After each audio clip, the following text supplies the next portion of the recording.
Hello guys, it's me Pauline. Nandito ako sa yard namin. Nag-check ako sa mga halaman ko. Kasi nag-change weather na, I'm checking kung anong halaman ang ititrim ko.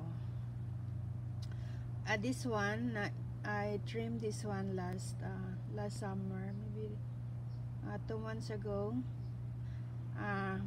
Evergreen plant ito, so it's nice now. Before it's masyadong matayog, so pinutol ko. So yan na ang resulta ngayon. It's nice.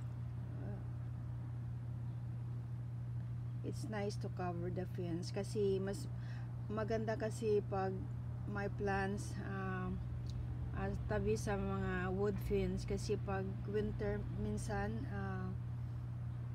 sa winter or sa spring or summer minsan very windy, so yung mga halaman ang mag-protect din sa fence na para hindi matumba. Remember yung namin, yung last year natumba yung yung wood fence namin dahil sa sobrang lakas ng hangin. Okay guys, thank you. Yan lang muna.